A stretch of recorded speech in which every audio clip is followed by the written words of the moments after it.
आम्ही बोलतोय छत्रपती शिवाजी राजे भोसले आणि आमच्याकडं महाराष्ट्रात बीबीचे आम्हाला संख्या राहते आणि इथल्या मराठी मध्यमाची तसे आम्ही तुमच्या मनात आहोत तर तुम्ही सुद्धा आमच्या नसत आहात. तुम्ही आज आमची जयंती साजरी करता छान वाटतं. आमच्या नावाचा जे गाणं करता तेव्हा आनंद होतो. पण एवढं केलं म्हणजे झालं असं तर वाटत नाही मला. आमच्या बंगल्यात असलेले पोटामधले शिवराय तुमच्या जमिनीत केव्हा असणार आहे.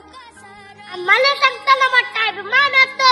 आम्ही शाजीराजांच्या घरात जन्माला आलो. माझे सासरपणे उत्तम संस्कार केले तर आम्हाला त्यांनी असं घडवलं असतं तर आम्ही कुणाची तरी गुलामीच केली असती. गोरगरीब महिलांना येऊन आम्ही स्वराज्य निर्माण केलं आणि आवाजांच्या संस्कारामुळे घरोघरात माझ्याप्रमाणे अयोग्य जातील वाट शिवराजे गेलेले येतील आणि महाराष्ट्राला नवीन आकार देतील. त्यासाठी तुम्हाला बदलावे लागेल. मराठी माती प्रेम करावे लागेल.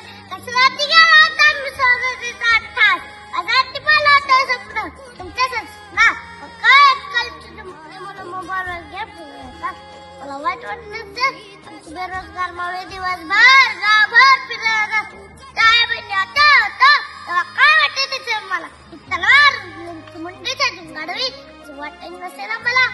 होय आम्ही बोलतोय छत्रपती शिवाजी राजे भोसले आणि तुम्हाला सांगतोय जातीपाती धर्मात भेदभाव नका. एकजूट राहा. मुलांना शिकवा मुलींना शिकवा. आपला महाराष्ट्र नमो पार्वती पते हर हर महादेव.